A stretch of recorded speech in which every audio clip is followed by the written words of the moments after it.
How's my quad squad doing? It's the man, the myth, the legend, Quadmft here, bringing you guys an Advanced Warfare video showcasing to you guys the new special weapon, the M1 IRONS pistol revolver, which is actually really freaking cool. If you guys want to take a quick look at the stats right there, damage is 12, accuracy 8. I'd say it's a little bit more. Fire rate 5. That is totally off. I've had a lot of game time with the M1 IRONS, and I want to tell you guys that the fire rate is basically as fast as you can shoot it. It's only a 6-shooter revolver, so only you get 6 bullets. The reload time is okay.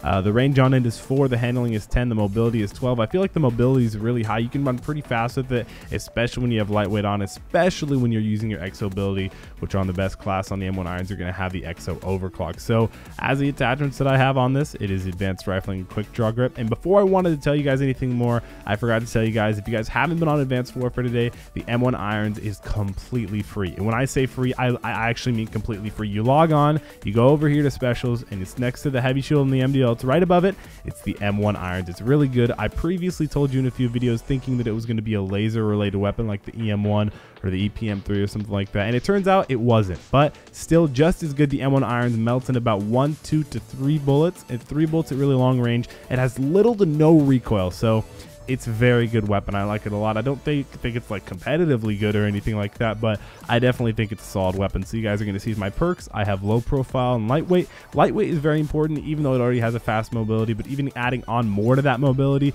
can really make you a really dangerous person to be around. Now, perk number 2 is definitely able to switch around. I personally like peripherals because I'm going to be running around the map and being very mobile so I can know where everybody is, but a lot of people I've seen like Gung Ho and a lot of people like Blind Eye. I've never really been a big fan of Blind Eye in Advanced Warfare.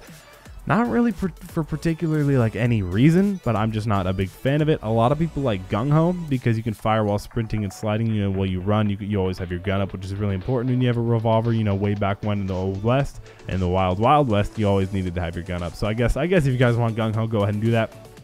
And then on my perk 3 sections, I have Scavenger because you guys are going to be going on some pretty big streaks, especially when you get some elite weapon versions of this gun, especially when you're playing a lot with it. You're going to go on some big streaks, so you're going to need Scavenger, and then you're going to need Toughness. I wouldn't say that you necessarily always need Toughness with the M1 IRONS. I'd say it's nice to have. You don't always need it, but it's good. It's good. And if you guys aren't a big fan of Toughness or anything like that, maybe you think you don't need it, switch it out for Blast Suppressor because you're going to be running around, and you already got that low profile on to stay away from UAVs. May as well stay off jumping from the radar. And then we have the XO ability, XO Overclock, which in my opinion is one of the mainly the only useful XO abilities. I guess like maybe XO Mute is good in S&D, Stim is good, Cloak really isn't that good, Hover's not good unless you're a trick shotter for some weird trick shots, Shield's not that good, so it really comes down to XO Overclock.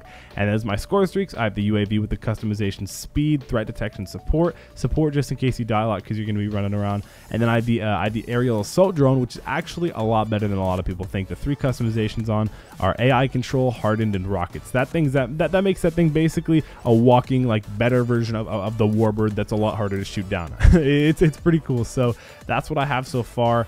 Hopefully you guys enjoyed this video. Go ahead and try out my best class for the M1 IRONS. Maybe I'll get some cool elite weapon versions, but elite weapon variants of the M1 IRONS coming on my channel soon. We'll have a video tomorrow showcasing you guys some gameplay, going over all the new gear and elite weapon stuff coming to Advanced Warfare that came today, but I'm gonna cover it in tomorrow's video. It's some really cool M1 IRONS gameplay. Hopefully you guys enjoyed this video. Don't forget to drop a like rating down below. It really does mean a lot to me. Don't forget to subscribe, join the Quad Squad. It's been Quadmft, and I'm Addy 5000.